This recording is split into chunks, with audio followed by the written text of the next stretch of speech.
दोस्तों नमस्कार। एक बार फिर मैं भूपेश आनंद आपके सामने आ गया हूं, आप ही की सेवा में, आप ही के लिए, आप ही का। आइए जी, मैं थ्योरी डिस्कस कर रहा हूं। थ्योरी फाइनेंशियल मैनेजमेंट की हम डिस्कस कर रहे हैं। और बेटे थ्योरी जो फाइनेंशियल मैनेजमेंट की कर रहे हैं मैं टाइप 1 डिस्कस कर रहा हूं। और टाइप 1 में कमेंट टाइप की बातें हो रही है बेटे। कमेंट टाइप और कमेंट टाइप में आज मैं दूसरा कमेंट जो मैंने आपको नोट्स में भी दिया है, या अगर नहीं भी लिया कोई बात नहीं बेटे, ये मैंने दूसरा कमेंट प्रिपेयर किया है। ये 4-5 पेजेस हैं। अब क्या भेजने हैं आप यहीं पे लिख लें। मैंने पास्ट ईयर भी कवर कर दिया, हर चीज तो कवर कर दिया है, तो रजिस्टर में लिखें comment comment comment commodity trading causes high level of inflation। आराम से बेटे, commodity trading causes high level of inflation। commodity trading causes high level of inflation लिख लिया बेटे। जून 2014 में आया था बेटे 5 नंबर का। आइए बेटे मैं यहां भी लिख दूं कमोडिटी, इसके ऊपर बेटे कमेंट लिखना है। कमोडिटी ट्रेडिंग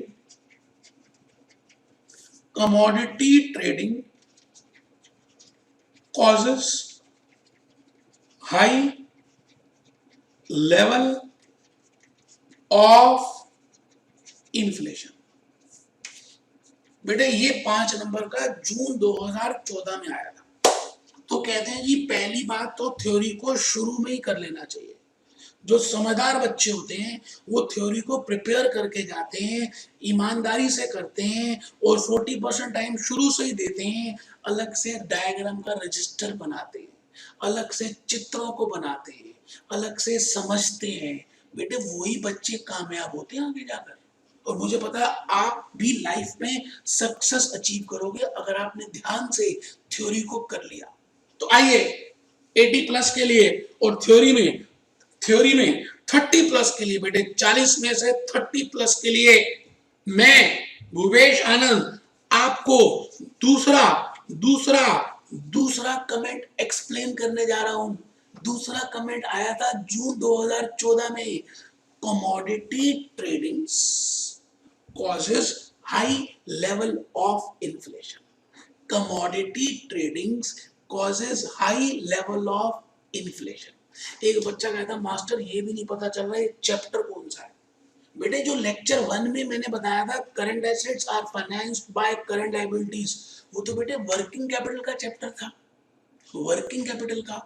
और बेटे ये कमोडिटी ट्रेडिंग तो बेटे आपने किया हुआ एक चैप्टर डेरिवेटिव्स। हाँ, जिन्होंने मेरे से पढ़ा हुआ है उनको तो पक्का पता होगा कि ये डेरिवेटिव्स का चैप्टर है। हाँ, अगर आपने नहीं किया तो कोई बेटे मन छोटा करने की बात नहीं है। नहीं किया तो नहीं किया, अब आपके टीचर ने नहीं कराया तो नहीं कराया। आप भीड़ के चक्कर में धोखे में रहे तो कोई बात नहीं। आपको लगा कि फ्री में चलती रहेंगी जब तक हम पास नहीं होंगे, धिक्कार है ऐसे जीवन को। आपने कैसे मान लिया कि आप पास नहीं होंगे? आपने अपने माइंड को पहली कमांड दे दी कि आप पास नहीं होंगे, इसलिए हमें दोबारा कोचिंग करनी पड़ेगी और दोबारा पैसे नहीं लगेंगे, इसलिए मैं इस फैकल्टी से पढ़ूं। धिक्कार है आपके जीवन पे, और धिक्कार है उस फैकल्टी के जीवन पे जो बच्चों के दिमाग में ये बात डाल रहा है कि जब तक आप पास नहीं होंगे आप तब तक फ्री में मेरे से कोचिंग लें। बेटे आप मेरी माइंड की क्लासेस करो, आप माइंड को गलत कमांड दे रहे हो। कहीं ना कहीं जाने अनजाने में आप अपना बुरा कर रहे हो, क्योंकि आप खुद कह रहे हो कि अगर हम नहीं पास हुए तो हम फ्री में पढ़ लेंगे। बस बेटे यही है, भगवान कहता तथास्तु, नहीं होगा पहली बार पास। तो बेटे आपने अपने जीवन के 6 महीने छोटी सी गलती की वजह से खराब कर दिए। नहीं बेटे, पहली बार ही पास होंगे। क्यों नहीं होंगे? क्यों नहीं होंगे? क्या स्कूल में, क्या एग्जीक्यूटिव तक आप पहली बार पास नहीं हुए थे? ऐसा कैसे होगा? क्यों नहीं होंगे? होंगे। पॉजिटिव सोचिए। आइए मैं डेरिवेटिव का इस चैप्टर में ये बताने जा रहा हूं कि बेटे आपको पता है मैं जब फेस टू फेस की क्लासेस कराता हूं तो डेरिवेटिव के चैप्टर में मैं एक दिन इकोनॉमिक टाइम्स को बुलवाता हूं। सब बच्चे इकोनॉमिक टाइम्स लाते हैं, या मैं इकोनॉमिक टाइम्स के अलावा अगर आपने मेरा स्टॉक सेमिनार किया हो, बेटे मैं एक स्टॉक सेमिनार भी लेता हूं बेटे, इसमें मैं ट्रेडिंग सिखाता हूं कि ट्रेडिंग कैसे करते हैं। और बेटे ट्रेडिंग के लिए हम बच्चों के डीमैट अकाउंट खुलवाते हैं। वैसे ट्रेडिंग बेटे दो तरह की हो सकती है, एक बेटे करंट, मतलब मैं कहता हूं एक तो हो गई जी स्टॉक मार्केट, और एक हो गई जी फ्यूचर मार्केट, या इसको समझ लीजिए, इसको आप कह दीजिए स्पॉट मार्केट, और आप इसको कह दीजिए फिजिकल मार्केट, कुछ भी कह सकते हैं बेटे। इसको फ्यूचर एंड ऑप्शन भी कह सकते हैं, फ्यूचर एंड ऑप्शन मार्केट। और बेटे इसका दूसरा नाम है डेरिवेटिव मार्केट। बात ध्यान से सुनिए, मुझे चावल खरीदने हैं, मुझे सोना खरीदना है, मुझे टाटा स्टील के शेयर्स लेने हैं, मुझे इन्फोसिस का शेयर बेचना है, तो या तो मैं आज ये काम कर सकता हूं T0 में, और मैं इसको भविष्य में भी कर सकता हूं TN में। अगर आज ही आप उस भविष्य में करना चाहते हैं तो बेटे आपको फिर फ्यूचर एंड ऑप्शन मार्केट के थ्रू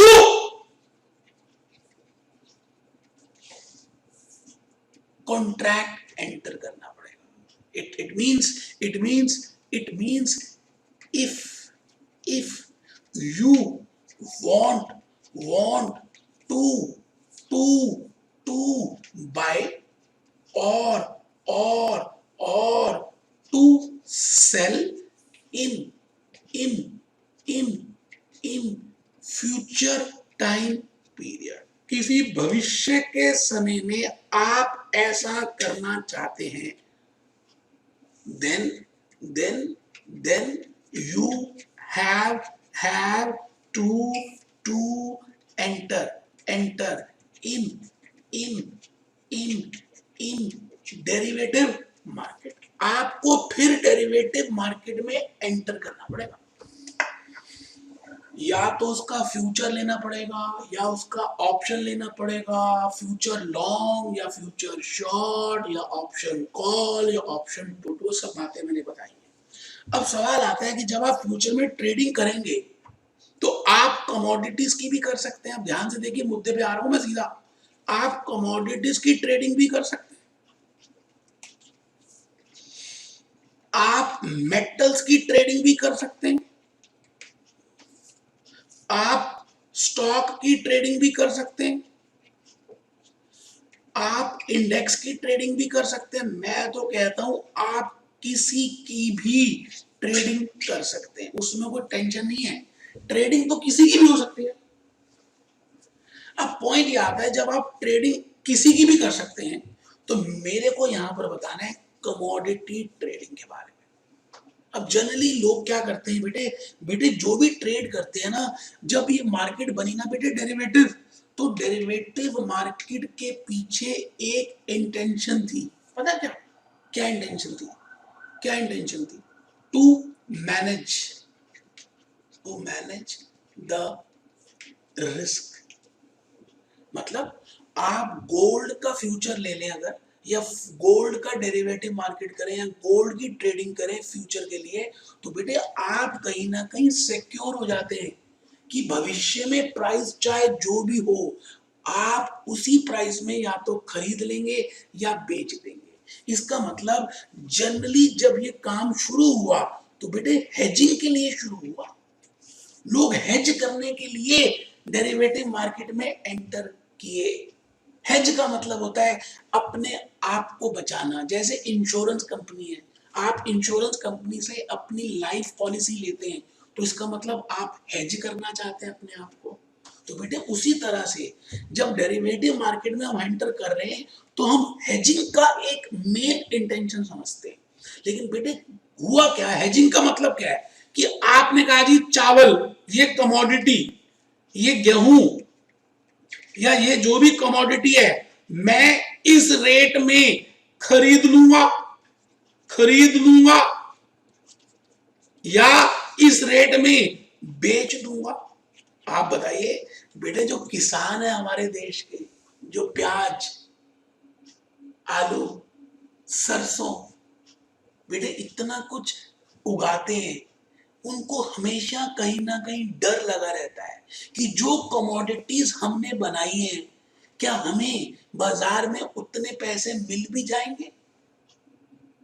बेटे कई बार फसलें बहुत अच्छी हो जाती हैं, सप्लाई बढ़ जाती है, तो पैसे कम हो जाते हैं एक्चुअली में। और कई बार बेटे फसलों के होती नहीं है, बेटे बीज के, खाद के पैसे ही खराब हो जाते हैं।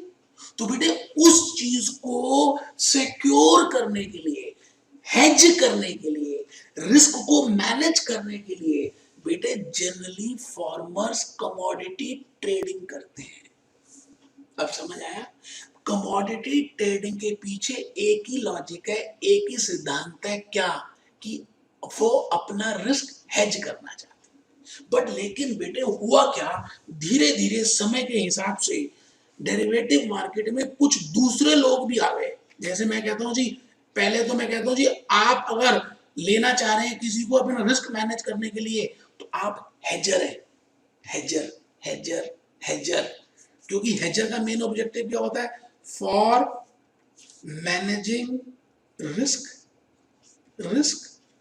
लेकिन बेटे बेटे स्पेकुलेटर्स, कभी नाम सुना आपने, आर्बिट्रेटर्स, बेटे बेटे ये भी मार्केट में आ गए।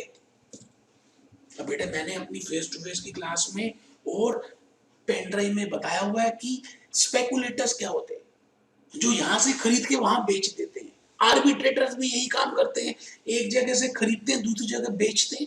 ज्योग्राफिकल आर्बिट्रेज, टाइम आर्बिट्रेज, ये सट्टे वाले होते हैं, सट्टे बाजारी, सट्टे बाजारी।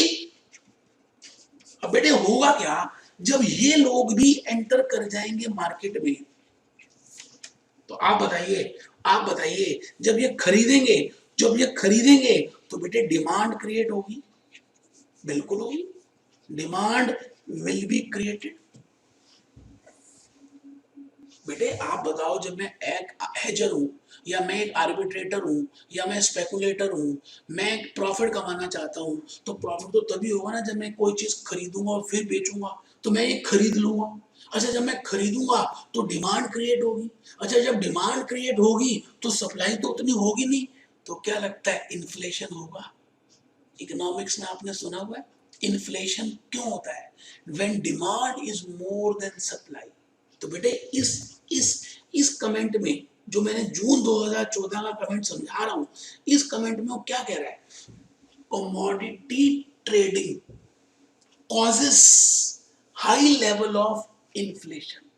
इसका मतलब कमोडिटी ट्रेडिंग की वजह से, फ्यूचर लेने की वजह से, ऑप्शन लेने की वजह से, अगर आपकी हेजिंग स्ट्रेटेजी है तब तो कोई टेंशन नहीं है। लेकिन अगर आप स्पेकुलेटर हो, आर्बिट्रेटर हो और आप ट्रेड कर रहे हो, तो डिमांड आर्टिफिशियल क्रिएट कर रहे हो आप। और जब आर्टिफिशियल कोई चीज क्रिएट होती है और उसके पीछे उतनी सप्लाई नहीं होती, तो बेटे सिद्धांत तो यही है ना कि मार्केट में इन्फ्लेशन हो जाती है।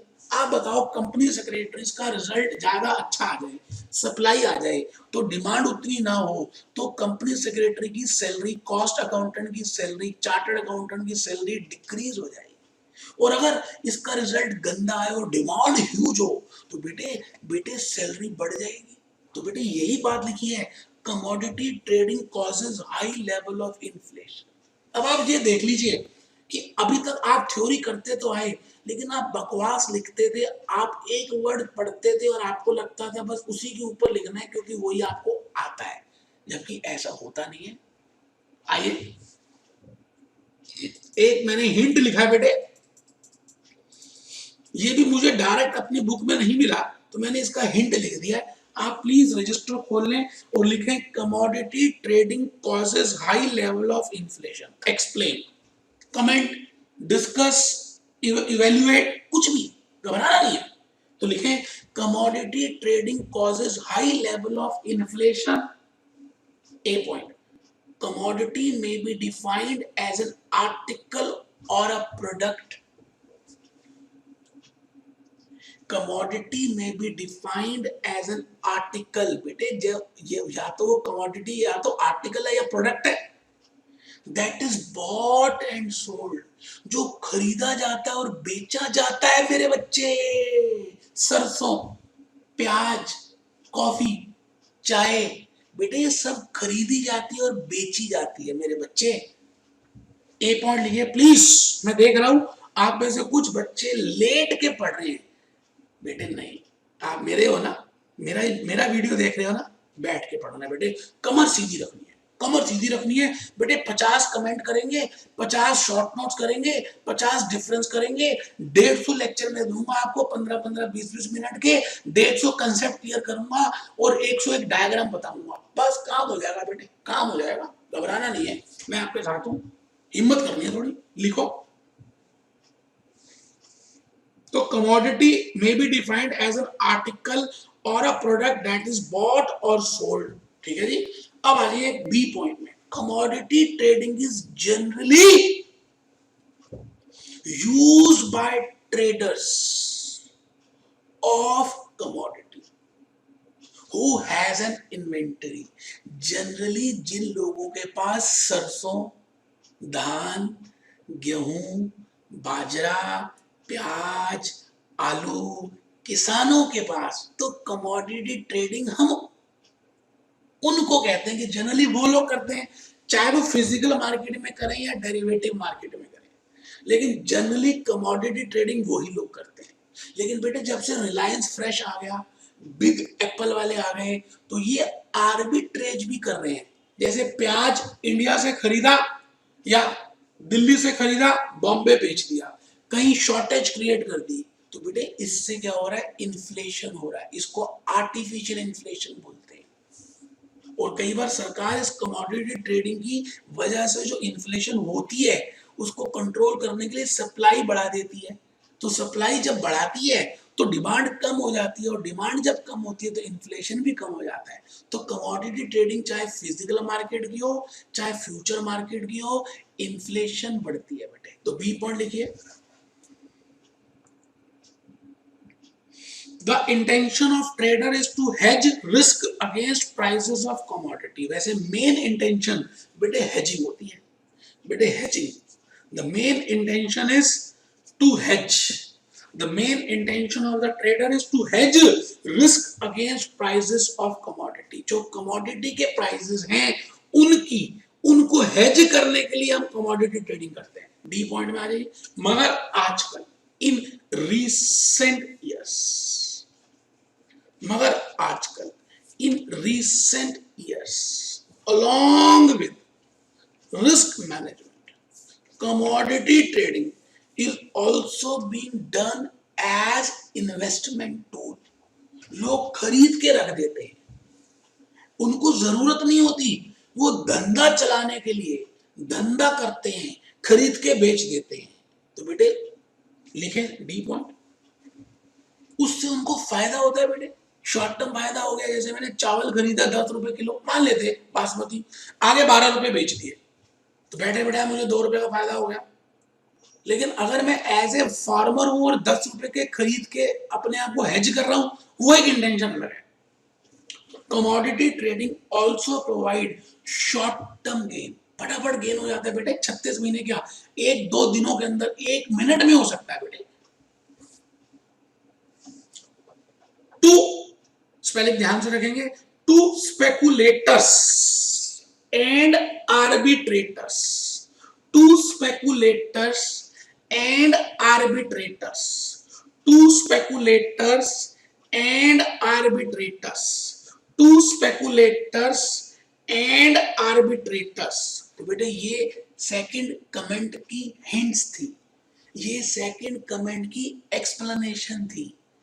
आपको मैं बता दूं, अगर आपको उसका मतलब समझ आ गया तो आप अपने वर्ड्स में उसके छक्के छुड़ा देते हो।